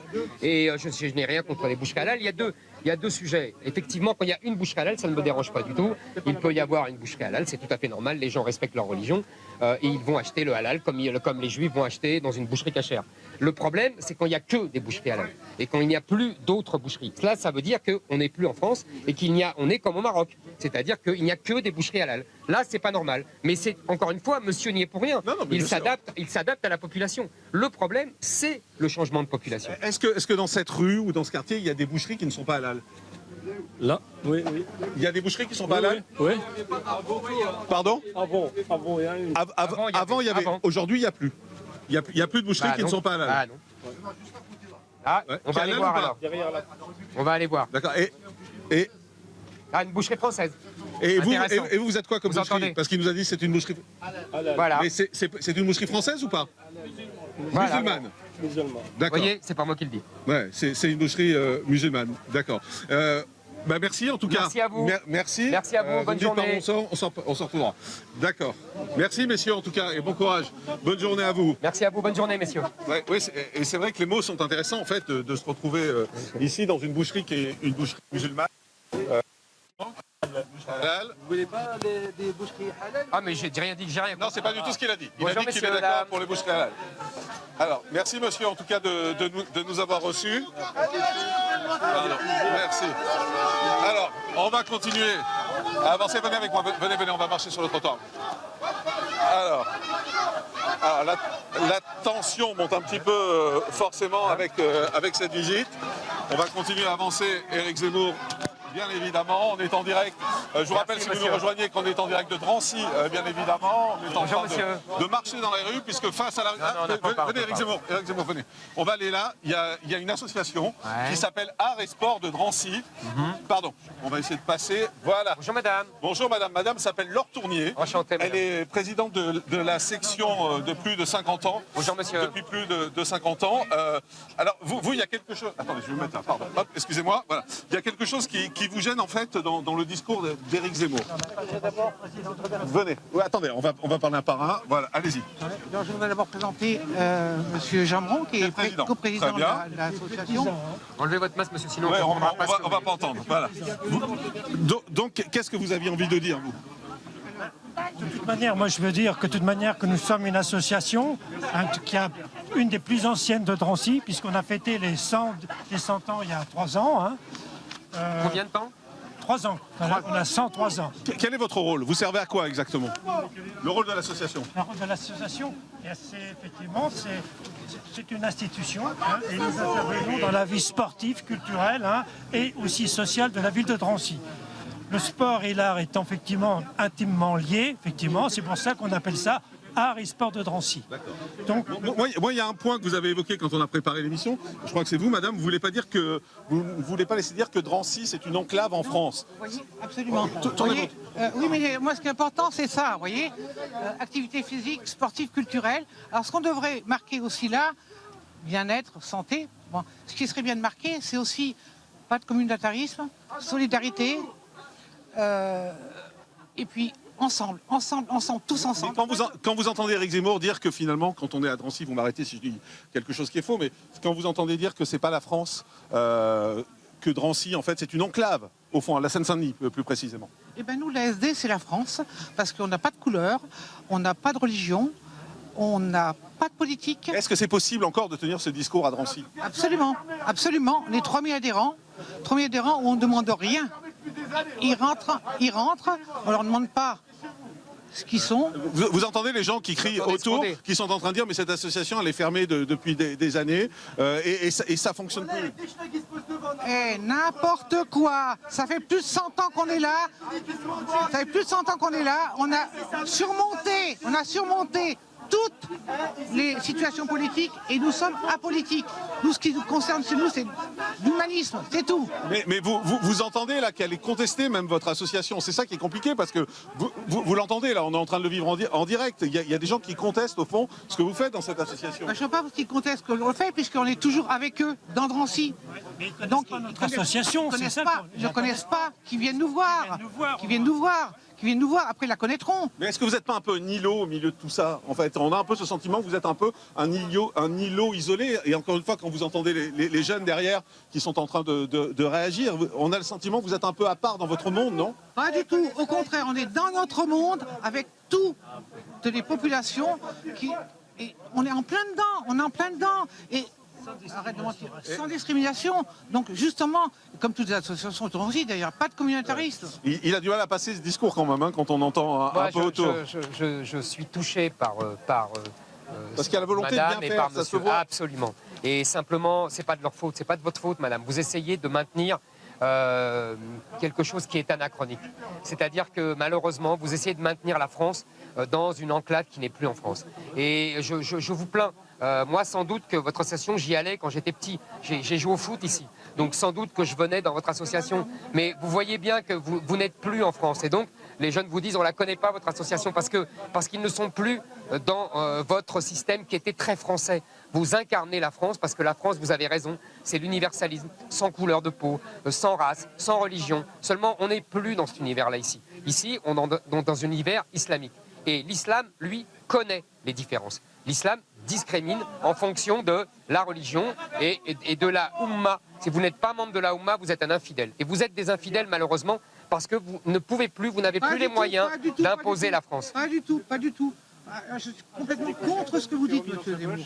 Parce qu'aujourd'hui, quand on voit les jeunes qui sont en difficulté, qui viennent nous voir, hein, on est là pour ça, pour les sortir de difficultés, avec le sport, avec la culture, et tous ces jeunes-là, qui soient de quelle profession que ce soit, de quelle nature que ce soit, madame, nous sommes là. Ces enfants ne sont pas en difficulté. Ces enfants ont une chance inespérée, c'est vous. Mais justement, ces enfants c'est pour ça ont que une nous chance sommes là. inespérée, c'est vous, et vous parce que vous incarnez la France. Ces gens-là ont une chance incroyable, la France. Et c'est à eux de la saisir ou pas. Mais ils ne sont pas en difficulté. Écoutez, moi je trouve ça dommage quand même qu'on vienne nous voir, l'association Drancéenne, 103 ans, on fait tout ce qu'on peut. Alors, pour M. Zemmour, alors qu'on vienne nous voir pour les associations, pour la vie sur Drancy. Faites le tour. Alors, c'est vrai que c'est compliqué malgré tout, parce que vous entendez Éric Zemmour qui vous dit on est dans une enclave. C'est vraiment le sentiment que vous avez, au fond, de vous battre seul face à tout le monde? Pas du tout, pas du tout. Quand on est 3000 adhérents, on n'est pas seul. Bon. On n'est pas seul, on est là pour tous les gros problèmes qu'il y a eu, Covid, pas Covid, on est là tout le temps. Quand vous avez un cours de judo qui coûte 90 €, 90 € pour 3 heures de judo, qui sort des champions, hein, et que on a 200 bénévoles, on travaille pour eux. Attendez. Bon, en tout cas, bon courage à vous, parce qu'on voit que c'est pas simple. Et Bon merci courage, madame. d'avoir été avec nous. On va continuer à avancer. Je ne sais pas si vous entendez ce que disent les jeunes derrière, ils sont en train de vous dire c'est nous la France. Les jeunes qui sont derrière, qui sont en train de crier, ils sont en train de dire c'est nous la France. Qu'est-ce que vous avez envie de leur répondre indirectement ou directement? Mais s'ils veulent vraiment devenir français, ils le peuvent sans problème. La France, on peut tous être français. On peut tous être français, quelle que soit notre origine. Mais bien sûr que c'est eux la France s'ils le veulent. S'ils veulent être français, mais être français, je vous le répète, ce que je vous ai dit, ce n'est pas une page blanche. La France, on n'est pas français parce qu'on a une carte d'identité. On est français parce qu'on le devient, parce qu'on apprend son histoire, parce qu'on s'adapte à ses mœurs. On vit comme des Français. Vous savez, la jeune Chahinez, vous vous souvenez, oui, qui a été brûlée par son mari. Qu'est-ce que lui a reproché son mari? De vouloir vivre à la française. Donc c'est le sujet, c'est le cœur du sujet. Oui, parce qu'avec un cas, on fait une généralité. Non, je ne fais pas de généralité. Je vous dis simplement, c'est un exemple. Voilà. Est-ce qu'on vit à la française ou est-ce qu'on ne vit pas à la française? Si on vit à la française, on se fait brûler, on se fait insulter, on se fait cracher dessus. C'est un cas. Non, c'est pas un cas. Oui. J'ai des dizaines de cas. J'ai des dizaines de témoignages. Les jeunes femmes ici ne peuvent plus se mettre en jupe parce qu'elles se font cracher dessus. Voilà. Ça, c'est vivre à la française. Vous voyez, voilà, c'est tout. Et aujourd'hui, on ne peut plus. Mais évidemment qu'il n'y a pas que ça. Et évidemment, il y a des mœurs, il y a une convivialité. Alors attendez, monsieur. Attendez, parce qu'on ne vous entend pas. Bonjour, monsieur. Bonjour, monsieur. Bonjour, monsieur. Je suis un élu du 93, moi aussi, pareil. On vit ça tous les jours au quotidien, à la proximité des gens, à discussion avec les gens, les familles qui sont dans le désarroi total. Mais il n'y a pas que ça, monsieur Zemmour. Quand on s'attaque à des sujets dans des villes diversifiées, comme ici dans le département du 93, il n'y a pas que ça dans la vie. Il y a le côté humain avec les gens, d'écouter les gens qui sont dans le désarroi total. Il n'y a pas que ça pour diviser les familles. Désarroi, monsieur. Parce qu'il y a une difficulté, il y a des gens qui n'arrivent pas à ce qu'on appelle à subvenir aux besoins de leur famille. Des gens qui ont des petits salaires, des gens qui sont des retraités, des mamies qui ont 500, 600 euros. C'est ça le sujet. Vous êtes élu, juste un mot pour savoir qui vous êtes. Je suis élu dans le 93. D'accord. Voilà. Très bien. Je suis élu à la Courneuve. Élu à la Courneuve. Vous savez, monsieur, moi, j'ai connu ça. Mes grands-parents, mon grand-père avait une petite retraite ridicule. C'était mon père et son frère qui faisaient ses fins de mois. Donc ne croyez pas que c'est nouveau. Et c'est pas pour ça qu'on brûlait des voitures et qu'on envoyait des cocktails Molotov sur les policiers. Ça, c'est une première chose. Deuxièmement, quand vous dites qu'ils sont dans la difficulté, il y a un problème. C'est que, si vous voulez, la France a été trop accueillante, trop généreuse. Et qu'aujourd'hui, c'est pas seulement ces gens qui sont en difficulté, c'est tous les Français. Parce que l'immigration est devenue un poids insupportable pour les Français. Nous payons beaucoup trop d'aide, de dette sociale. C'est inouï. Jamais mon grand-père n'avait eu autant d'aide sociale que les gens aujourd'hui. Jamais, monsieur Zemmour. Et c'est le budget de l'État qui paye, et ce sont les entreprises qui payent, et ce sont les Français qui payent. Mais si, mais je vous ai laissé parler, maintenant je vous réponds. Je vous réponds. Vous savez, normalement, il s'est écrit dans le Code des étrangers, un étranger ne doit pas coûter aux finances publiques de la France. Donc, il y a beaucoup de gens ici. Vous savez, je l'ai dit tout à l'heure, il y a en France 8% de chômeurs dans les étrangers extra-communautaires, c'est-à-dire maghrébins et africains, il y a 24% de chômeurs. Il y a 40%... Maghrébins et africains, c'est la même chose. Hein. Non. Je vous dis, l'Afrique, c'est ce que les habitants de l'Afrique... Afrique noire. Voilà. Vous avez raison, le Maghreb est en Afrique. Donc, c'est 40% d'inactifs. Ces gens-là n'ont rien à faire en France. Ils nous coûtent trop cher, ils doivent rentrer chez eux. Voilà. Et ils seront beaucoup moins en difficulté et ils vivront mieux chez eux. Donc je pense que là, il y a un problème, ça coûte trop cher à la France. L'immigration coûte trop cher à la France, il faut arrêter cela. Il ne faut plus qu'on vienne. On va pas refaire le débat, pardon. J'ai voulu vous donner la parole parce que vous avez interpellé Éric Zemmour, c'était pas prévu, mais merci. Merci en tout cas de l'avoir fait de façon respectueuse. Merci monsieur, mais bien sûr, moi aussi je le respecte. Alors vous voyez, on se comprend. Et c'est pour ça que je vous ai donné la parole, c'est parce que c'était très respectueux. Kevin El Arbi vient nous rejoindre. Bonjour. Venez là, Kevin. Voilà, ça sera plus simple pour discuter. Alors, Kevin El Arbi est membre du comité de soutien d'Assa Traoré. Et il est militant LGBT sur les droits des LGBT. Juste avant de lui donner la parole, peut-être, vous êtes très dur, vous, sur Assa Traoré, sur le comité de soutien Assa Traoré. C'est quoi votre regard? Écoutez, pour moi, je sais ce que me disent les policiers. C'est-à-dire que cette famille est une famille mafieuse qui écume la banlieue et avec d'innombrables membres de sa famille en prison. Qui est d'abord tout simplement à l'origine une famille polygame alors que la polygamie est interdite en France. Donc déjà ça fait beaucoup. Maintenant, si vous voulez, ils ont l'habileté de se victimiser.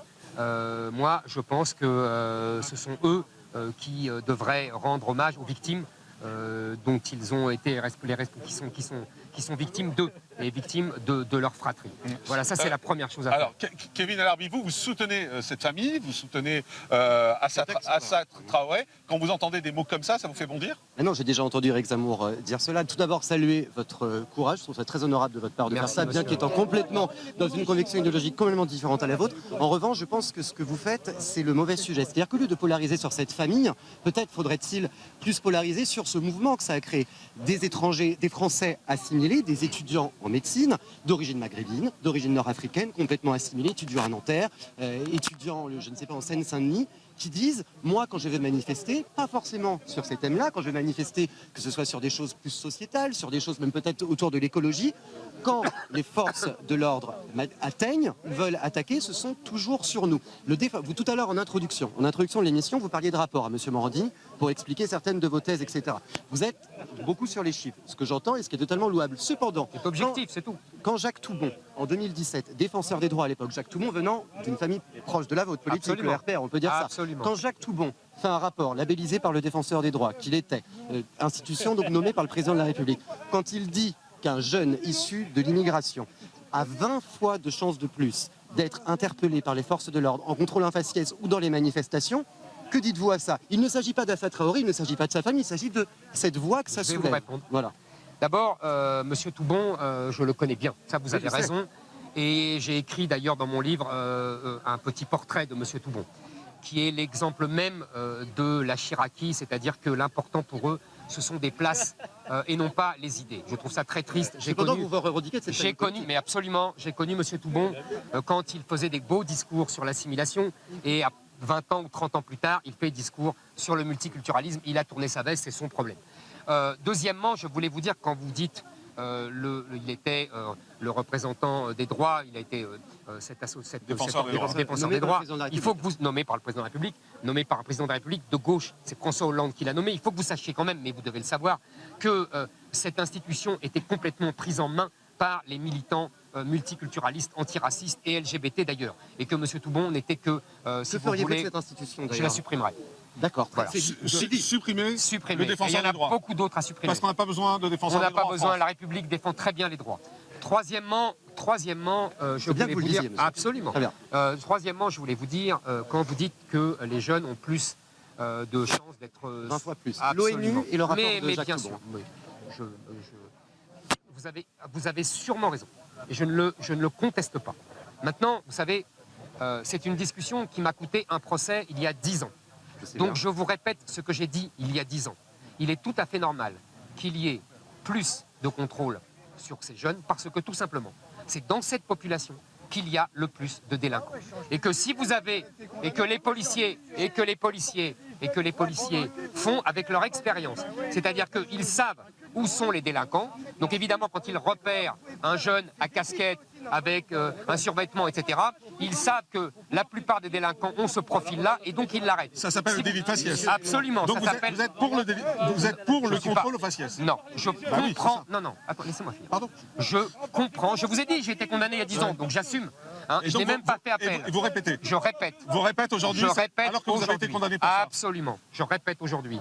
Je répète. Vous savez, on me frappe à terre. C'est pas une condamnation qui me frappe à terre. Je crois que je l'ai. Mais vous respectez les lois de la République? Mais c'est pas les lois, là, ce sont les juges. C'est pas la même chose. Bah, c'est les juges qui appliquent les lois. Non, les juges n'appliquent pas les lois. Vous Ils reconnaissez pas interprètent la loi. Vous ne reconnaissez pas le pouvoir Non, des juges. parce que vous savez, Et le rôle des depuis, il y a eu un rapport, il y a eu des rapports parlementaires qui prouvent que j'avais raison. Mais on peut être candidat à la présidence de la République en ne respectant pas des jugements qui sont rendus par des juges et par des cours officiels. Oui, monsieur. Ça, c'est possible. Oui, monsieur, parce que les juges font une interprétation politique de la loi. Donc, j'estime que j'ai été condamné pour des raisons politiques. Et vous le serez sans doute encore avec ce que vous venez de dire. Eh vous ben, l'assumez. je suis condamné politiquement. Donc, je le revendique. Je répète que les policiers font leur boulot. Si vous avez un jeune... Je ne dis pas le contraire, attention. Hein. Je Merci. dis qu'il y a une minorité, le racisme existe partout et quand Mais il n'y a pas ça de atteint les racisme, c'est pas forces du de l'ordre... racisme. Ah bon? C'est Il pas n'y a du de- racisme. Le racisme est dans toutes les corps de métier, il n'y a pas de ce n'est racisme. pas du racisme. D'accord. Ce n'est pas du racisme, c'est de l'expérience. Expliquez-moi alors. C'est de l'expérience, mais je vous en prie, c'est de l'expérience professionnelle. Voilà. Et moi, je défendrai toujours les policiers. Maintenant, je vous entends dire que vous êtes un militant LGBT. Alors voilà, j'allais venir.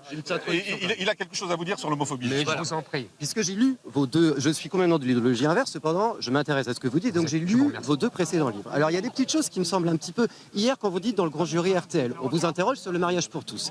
Vous répondez que vous ne voulez pas démarier les gens. Quand on vous demande si vous reviendriez peut-être sur ce mariage pour tous, vous dites pour la première fois, peut-être. Bon, à mon avis, c'est comme... Vous avez dit on verra, mot pour mot. Voilà. J'aimerais juste vous faire prendre conscience de ce que ça veut dire cela. Le mariage pour tous, quand il y a eu ce débat en 2012, l'année suivante, il y a eu 70% d'actes homophobes en plus qui ne touchent pas les plus de 30 ans, qui touchent les jeunes. Il y a du harcèlement scolaire, il y a encore une gamine qui s'est suicidée la semaine dernière, il y a du harcèlement scolaire qui est grandement dû à l'homophobie et à la transphobie. Les débats du mariage pour tous, monsieur Zemmour, dans la rue avec la manif pour tous, ils ont totalement manifesté, je ne dis rien. Cependant, il y a eu des relents très homophobes avec des slogans qui ont fait du mal dans la cour de récré, énormément. Et juste, et je termine mon point là-dessus, et je pose une question, c'est que quand vous parlez d'idéologie LGBT, dans votre dernier livre notamment, vous parlez de votre période avec Ruquier, idéologie LGBT, je vous fais juste rappeler que comment voulez-vous, comment être professeur dans un collège et évoquer les lettres de correspondance de Rimbaud années 1870, sans évoquer les amours masculines. Comment voulez-vous évoquer Jean Cocteau et l'éternel retour, sans évoquer cela? Jean Genet, quand on est plus loin au lycée, sans évoquer les amours masculines. Non pas une promotion d'une sexualité, mais expliquer des amours masculines qui sont mis en rhétorique et en sémantique. Éric Zemmour, voilà. La question est intéressante. Très intéressante. Je crois que j'ai été à l'école, moi aussi, et que j'ai étudié Rimbaud. Justement, d'où ma question. Et j'ai étudié Verlaine. Et je vais vous dire, on n'insistait absolument pas sur leurs amours masculines. Vous aimez trop la littérature pour ne pas savoir que ça aide à comprendre, notamment les correspondances. Bien sûr. Mais vous savez, Verlaine avait aussi des maîtresses femmes. Mathilde, bien sûr. Et vous savez, on n'est pas défini par sa sexualité. Je ne dis pas ça. Il faut arrêter avec ça. Je dis que cela influe pas la sexualité. Il faut arrêter avec ça. Rimbaud n'est pas un génie parce qu'il est homosexuel. Non, mais Rimbaud écrit sur les amours masculines mieux que personne au 19e siècle. Non, mais c'est un génie homosexuel. Exactement. Voilà. C'est pas la même chose. Exactement. Bon. Avec ce combat intrinsèque. Mais il n'y a pas de combat. Il y a un combat pour les droits. Non, je vous assure. Je crois que je connais bien Rimbaud. On est à Drancy, il ne mène aucun combat. Il ne mène aucun combat. Ah, aujourd'hui. Alors, parlons aujourd'hui. Parlons aujourd'hui. D'abord, vous savez, l'homosexualité a été dépénalisée en 1789. Donc le combat, ça fait longtemps qu'il est gagné. Deuxièmement, et personne n'est revenu là-dessus, contrairement à ce qu'on entend partout, et on dit qu'en 81, c'est la gauche qui a dépénalisé, c'est une erreur. Là-dessus, je suis d'accord avec vous. Merci, monsieur. Bon, donc ça, c'est réglé. Deuxièmement, si vous voulez, je pense que où est-ce que les homosexuels sont en danger? Où et par qui? Ils sont en danger ici. Ils sont en danger dans les quartiers qui sont islamisés. Dans les autres quartiers, ils ne sont pas en danger. Dans le 16e, à la manif pour tous, on dit qu'être homosexuel, c'est un peu avoir des enfants, c'est un peu comme deux hommes qui auraient des deux animaux. Je suis désolé. À Paris, il y a des homos qui se sont cassés la gueule aussi. Mais par qui? Ça, je ne sais pas. Merci. Par je ne sais pas. Eh bien, demandez, renseignez-vous. Monsieur Génération Identitaire, c'était une majorité de personnes Monsieur blanches. Génération Identitaire ne casse pas la gueule aux homosexuels. Vraiment? Génération Identitaire, ah non. Très bien. Deuxièmement. Je laisserai le fact-checking se faire, monsieur. Mais quand vous voulez. Mais regardez tous ceux mais qui bien sont... sûr. Tous les je regarde, je suis ambassadeur du refus, je connais les... Ils sont agressés par qui? Alors il faut arrêter avec ce... Les homosexuels sont systématiquement, c'est une question, sont systématiquement agressés par des maghrébins. Absolument. Systématiquement. Majoritairement. C'est vrai que... Et une énorme majorité. Bon. Deuxièmement, je vous répète, pour le mariage pour tous. Si vous voulez, pour le mariage pour tous, je ne me cache pas derrière mon petit doigt, j'ai été contre le mariage pour tous. Oui. Je pense que la provocation, vous parlez d'actes homophobes, etc., ne viennent pas des autres. Je pense que le mariage homosexuel a été une erreur. Voilà. Je vous le dis, c'est une désacralisation du mariage, c'est une parodie de mariage. Je vous dis qu'on aurait très bien pu considérer une union civile avec des droits, c'était très bien. Des droits équivalents au mariage hétérosexuel. Exactement, sans galvauder ce terme. Et c'était très bien et tout le monde était content. Pourquoi on a galvaudé? Moi je vais vous dire pourquoi on a utilisé le mot de mariage. C'est pas pour complaire aux homosexuels, c'est pour complaire à une minorité LGBT, idéologue, qui voulait, Éric Fassin le théorise très bien, qui voulait absolument briser la norme hétérosexuelle. Mais vous étiez contre le Pax avant. Donc vous étiez... J'ai rien dit contre le Pax, je vous assure. Au moment en 98-99. Je vous assure. Donc aujourd'hui, vous nous dites en fait que vous êtes pour un Pax qui établirait les mêmes droits que les hétérosexuels pour les homosexuels. Donc êtes-vous en train de me dire, et j'en terminerai là-dessus, monsieur Morandini, êtes-vous en train de me dire, parce que vous avez également parmi vos lecteurs des gays, des lesbiennes, on s'ouvrirait bien sûr, parce qu'eux, ils savent ce que je dis. Ils savent qui les agresse. Oui, mais il serait bien qu'ils connaissent aussi l'histoire de leur combat et de leur mouvement. Êtes-vous en train de dire, monsieur, que les homosexuels ainsi que les transgenres, vous pourrez les défendre et vous pourrez défendre les discriminations faites à leurs égards si un jour... Les droits, les droits de ces gens-là. Les droits. D'abord, je ne mets pas dans le même sac ce que vous appelez les transgenres et les homosexuels. Moi, je éclaircissez-vous là-dessus. Les transgenres sont un concept, une hyper minorité. Vous savez que ce discours-là tue des gamins transgenres, monsieur Zemmour. Monsieur, il n'y a pas de gamins transgenres. Voilà. Monsieur Zemmour, parlez aux psychologues. Il y en a, en revanche, on en voit. Oui, on a vu on des en voit parce reportages qu'ils dessus. ils sont endoctrinés par un air du temps, par une Qu'ils idéologie. deviennent transgenres par l'idéologie. On n'en parlait pas il y a 10 ans. Un gamin... C'est faux. Romain Gary en parlait dans La vie devant soi, Émile Lajarre en parlait dans La vie devant soi 75, monsieur. Quand tous les gamins s'interrogent sur leur sexualité, c'est le propre de l'adolescence. C'est pas pour ça qu'il faut arrêter leur puberté avec des cachets et faire des opérations pour passer d'un sexe à l'autre. Ça, je suis contre et je suis vraiment hostile à ça. Merci Kevin. Merci Kevin d'avoir été avec nous. On va continuer à avancer. C'est vrai que sur les transgenres, qu'est-ce que vous dites aux parents qui ont des enfants transgenres? On en a vu, je pense à un reportage dans 7 à 8 par exemple sur TF1 où il y avait un petit garçon qui changeait de prénom. Je dis que il n'y a pas d'enfants transgenres. Voilà.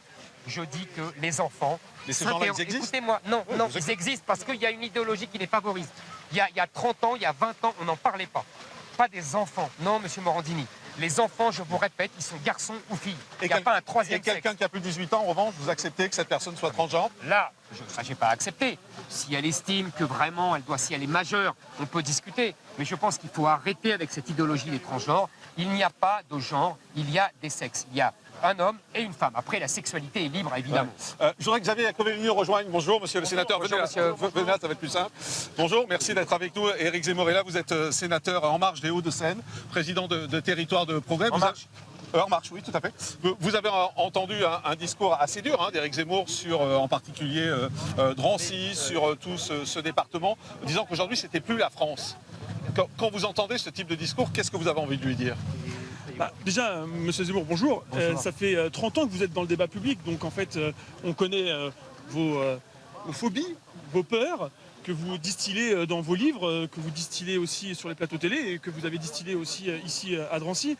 Confronté à la réalité quand même, c'est ce qui est intéressant. Confronté à la réalité, mais enfin Drancy n'est pas forcément que la France, c'est pas forcément à l'image de la France, mais il y a une réalité aussi à Drancy qu'il ne faut pas nier. Mais moi, j'aimerais connaître aussi votre opinion, parce que l'élection présidentielle, c'est pas seulement la question de l'immigration, c'est pas seulement la question de l'identité, c'est un projet de société. Et aujourd'hui, je pense qu'il faut sortir de l'aspect polémiste, mais maintenant être un vrai homme politique et donc faire des propositions. Moi, j'aimerais connaître votre opinion, par exemple, sur des sujets qui touchent nos concitoyens, qui touchent aussi un certain nombre de personnes, sur les sujets sociétaux. Je pense notamment, vous avez reçu le soutien de la Manif pour tous, en tout cas une partie de la Manif pour tous, des proches de François Fillon, des proches de Christine Boutin. Moi, j'aimerais connaître votre opinion, mais cette fois-ci claire, parce que hier, vous avez été très peu clair sur ce sujet, sur le mariage pour tous, par exemple. On vient d'en parler. On vient d'en parler juste avant, vous n'avez pas entendu, vous étiez là. Mais non, mais il n'avait pas de retour. Il n'avait pas de retour. Moi, je voudrais que vous répondiez à ma question, parce que moi, ma question était aussi sur ce département. Est-ce que c'est une enclave en France? Moi, je ne pense pas que ce soit une enclave en France. Moi, je vois... C'est ça, en fait, la différence entre vous et moi, monsieur Zemmour, je pense.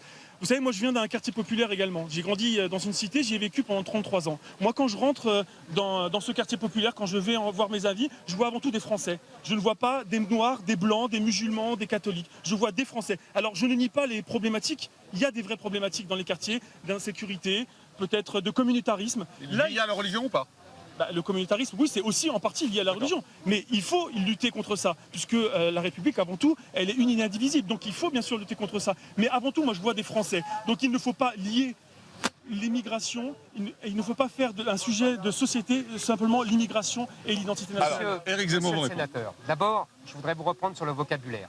Je n'ai pas de phobie. Vous voyez, je ne suis pas malade. Vous savez, vous reprenez la terminologie classique de la gauche bien pensante que Philippe Muret avait brocardé jadis en disant que c'était la cagophobe. Vous voyez, je ne suis pas dans une cagophobe et je n'ai pas de phobie, premièrement. Deuxièmement, vous ne pouvez pas dire tout et le contraire. Vous ne pouvez pas dire qu'il y a des problèmes et vous ne pouvez pas dire qu'il ne faut pas en parler. Moi, j'en parle. Troisièmement, quand vous dites on connaît votre discours, quand vous dites... en tout cas, moi, je me rends compte que depuis que... il y a une rumeur sur ma candidature présidentielle, tout le monde parle de ce sujet. C'est plus que la rumeur. Avant, il n'y a plus de doute, monsieur Zemmour. ben c'est très bien. Avant, on mettait tout sous le tapis. Ce que vous voudriez, vous, c'est qu'on remette sous le tapis le sujet. Moi, je vais vous dire, j'ai un ami ici qui se prénomme Vijay, qui est élu comme vous de ce département et qui va vous expliquer ce que c'est que ce département. Parce qu'en fait, vous êtes en marche et vous êtes le produit de ce clientélisme qui s'est répandu chez beaucoup d'élus, de droite comme de gauche. Vous êtes dépendant de vos électeurs. Alors évidemment, comme vous êtes dépendant de vos électeurs, vous êtes soumis à vos électeurs. Moi, je ne suis pas soumis à vos électeurs. Et donc je dis ce qui est dans votre circonscription, dans votre région, dans votre département. Vous, vous n'êtes plus libre, monsieur. Vous êtes dépendant de vos électeurs. Et donc vous devez vous soumettre à ces enclaves étrangères. Vous n'êtes plus vraiment libre de dire ce que vous voulez. Alors, on va avoir une réponse. Ouais, mais moi, juste, monsieur Zemmour, effectivement, moi, je vois beaucoup de noirceur, en fait, en vous, sincèrement. Moi, je suis plutôt inquiet, d'ailleurs, de votre vision de la société. Sincèrement, est-ce que vous n'avez pas... Enfin, l'humanité... Monsieur Zemmour, je ne vous ai pas interrompu. Excusez-moi, mais l'humanité, elle a été construite sur les constats durs, effectivement, mais aussi sur des notes d'espoir. C'est quoi vos notes d'espoir aujourd'hui? C'est quoi votre optimisme pour la France? Excusez-moi, moi, quand je viens à Drancy et que je vois que le taux de chômage est à moins de 7%, même meilleur, il est à 6,7%, il est même meilleur que la moyenne nationale française. Pardonnez-moi, je ne vous ai pas interrompu. Quand on voit que dans ce département de Seine-Saint-Denis, 70% d'augmentation sur les contrats d'apprentissage, est-ce que ce n'est pas une note d'optimisme, monsieur Zemmour? Quand on voit qu'on n'a jamais autant créé d'emplois que depuis 21 ans dans ce pays. Est-ce que c'est pas ça un autre dossier? Excusez-moi, monsieur Zemmour, vous voulez être président de la République. Aujourd'hui, c'est vrai que ça se limite plutôt avec vos propositions au ministère de l'Intérieur. Mais sincèrement, ne soyez pas le grand déprimeur de France. Soyez à la hauteur de la fonction sur laquelle vous réclamez. Alors la réponse d'Éric Zemmour, et puis on va avancer. Vos chiffres sont quelque peu arrangés. Parce que moi je vais vous dire ce qui se passe vraiment. C'est qu'on a favorisé, pas du tout, c'est qu'on a favorisé les entreprises pour qu'elles viennent s'installer en Seine-Saint-Denis et que la vérité, c'est qu'elles ferment toutes. Parce que justement, elles se rapatrient à Paris. Parce que, elles n'arrivent pas à embaucher des gens d'ici parce qu'ils n'ont pas les compétences et ils n'ont pas même le savoir-vivre élémentaire pour pouvoir être embauchés. Et deuxièmement, il y a de tels problèmes de délinquance que les salariés qui vivent ne veulent plus venir en Seine-Saint-Denis. Et donc toutes les entreprises qui sont en Seine-Saint-Denis se rapatrient à Paris. Mais d'abord, je vais vous dire, je vais laisser parler mon ami, parce qu'il est élu, non mais il est élu comme lui. Oui, je sais bien, mais moi je suis rapidement. ici du 93, je suis le conseiller départemental du Blanc-Ménil et de Drancy, et c'est vrai que beaucoup de mes électeurs m'ont dit pendant la campagne départementale, quand on sort de chez soi, quand on est en Seine-Saint-Denis, on se demande si on est encore en France. Et ça c'est une vraie question que se posent tous les jours des milliers d'électeurs ici en Seine-Saint-Denis, et je pense qu'Éric Zemmour apporte une réponse à ce sujet. Merci beaucoup, merci à vous. Merci beaucoup. On va continuer à avancer, il nous reste 10 minutes, on va déborder, et merci à Sonia Mabrouk de nous laisser une petite dizaine de minutes de plus. On va aller rejoindre un orateur de la France Insoumise, si vous voulez bien, pour terminer notre tour d'horizon. On termine avec deux politiques, après avoir rencontré la vie quotidienne. Peut-être parce que je pense qu'on n'aura pas le temps tout à l'heure, le temps qu'on fasse le chemin. Un petit bilan de vos rencontres depuis tout à l'heure, les rencontres avec ces gens. Est-ce que ça vous conforte dans les idées que vous défendez, ou certains vous ont un peu ébranlé? Alors franchement, c'est exactement comme cela que j'imaginais Drancy, ce qui est devenu Drancy. Il faut voir la différence avec le Drancy de mon enfance. On n'est plus dans le même pays. Voilà. On n'est plus dans le même pays. Bah non. Bon, David Guiraud, bonjour. Venez là, je vous en prie, merci de nous rejoindre. Vous êtes orateur de la France Insoumise. Au moment où on arrivait, je pense que vous ne l'avez pas entendu, vous étiez un peu loin, Éric Zemmour nous disait on n'est plus en France, on n'est plus dans le même pays quand on voit ce qui se passe ici. Non mais c'est bien, vous êtes le sultan des médias, donc ça vous permet d'être candidat. Le sultan des médias en ce moment, c'est très confortable. Vous pouvez vous balader dans les médias partout, vous êtes candidat sans être candidat, il faut le reconnaître. Et puis pour savoir ce que vous proposez pour la France et les Français, c'est simple, il faut se plonger. Faut m'écouter. Soit dans vos interviews, soit dans vos livres. Eh ben j'ai lu. Alors justement, c'est pour ça que vous êtes là. Ça annonce la couleur de vos livres, monsieur Zemmour. Vous voyez, au moins je suis franc. Bah oui, mais dans vos livres, vous passez votre temps à parler de vos dîners en ville, vous passez votre temps à parler de vos dîners mondains, et vous parlez jamais des Français qui ont faim. Là, on les voit depuis tout à l'heure. Dis long. Depuis le début, monsieur Zemmour, moi j'entends ce que vous dites. J'entends bien ce que vous dites, j'essaye de parler plus fort.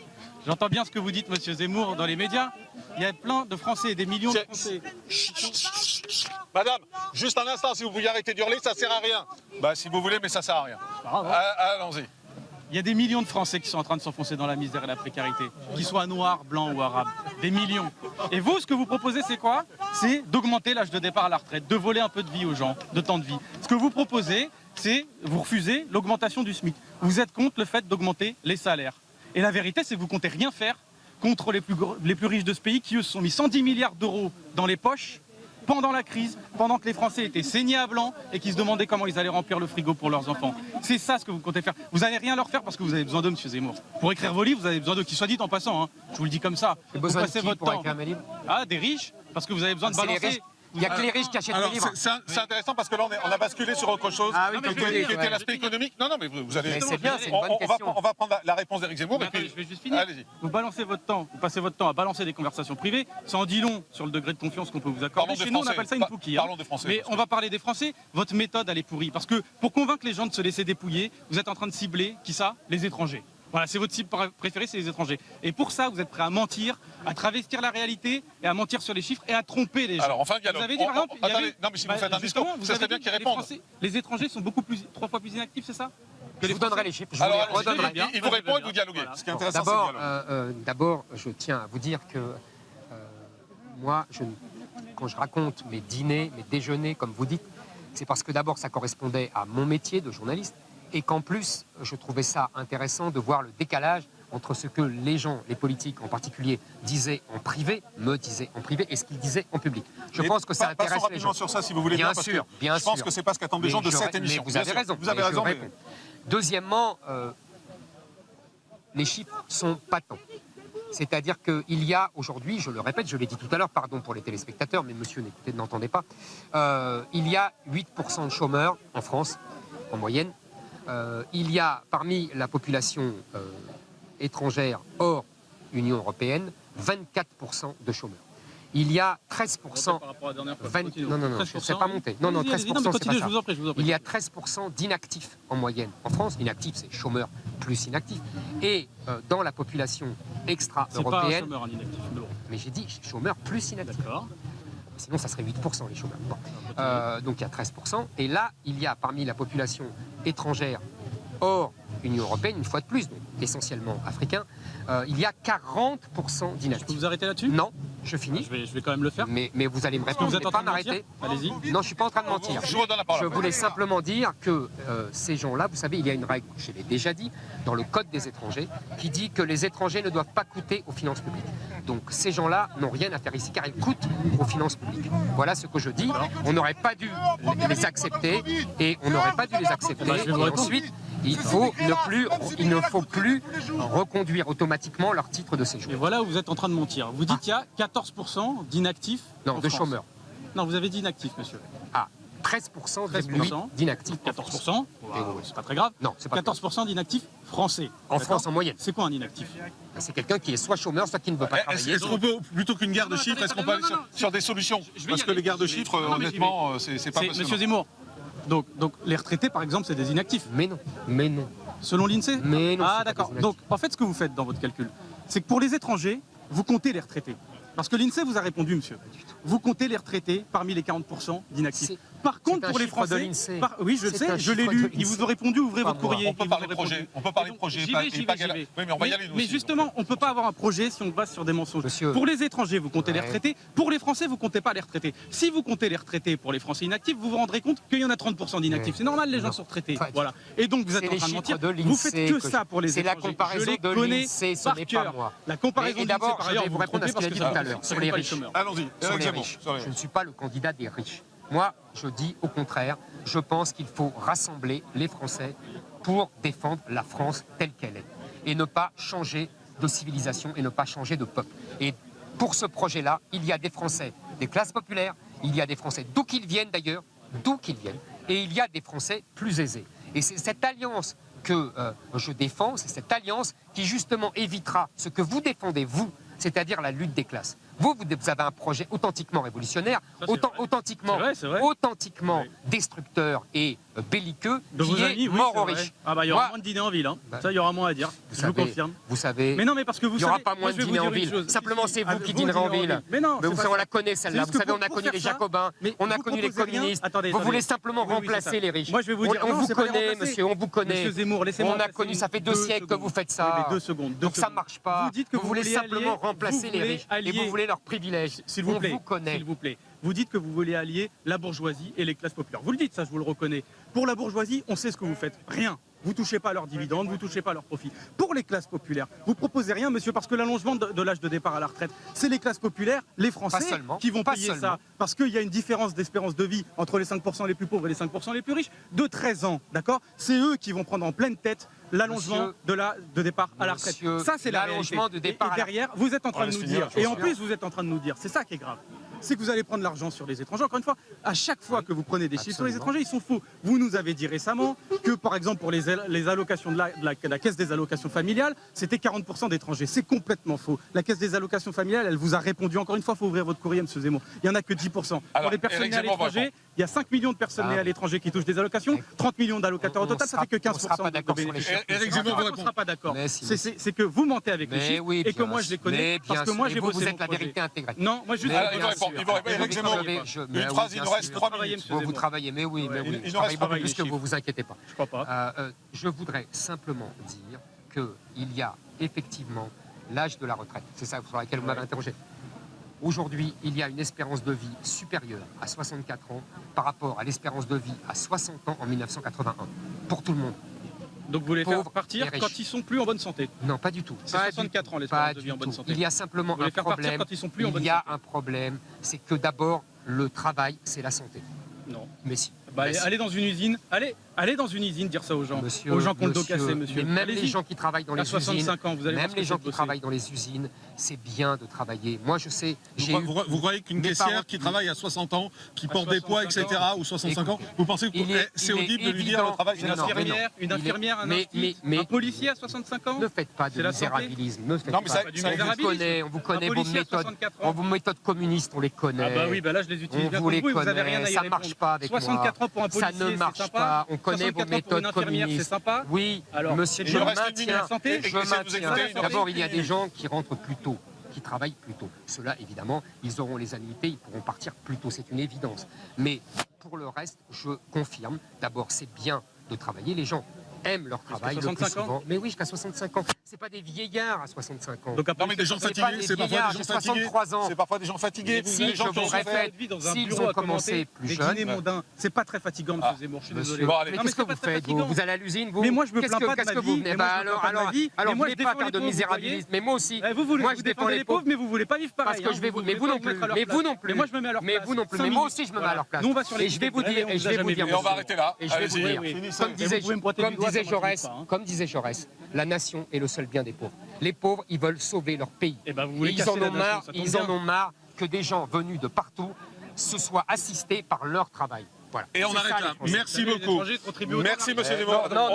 On va arrêter là. Merci à tous d'avoir été avec nous. Merci beaucoup. Merci, Éric Zemmour, d'avoir inauguré cette formule. Merci à vous. C'est du sport, hein. Vous l'avez vu, c'est du sport, ça agité. Et merci d'avoir osé le faire. Merci à Sonia qui nous a donné un peu plus de temps. On va se reparler avec Sonia dans un instant. Merci à tous d'avoir été avec nous. On se retrouve, nous, demain en direct à 10h35. Bye bye. Merci à vous. À bientôt.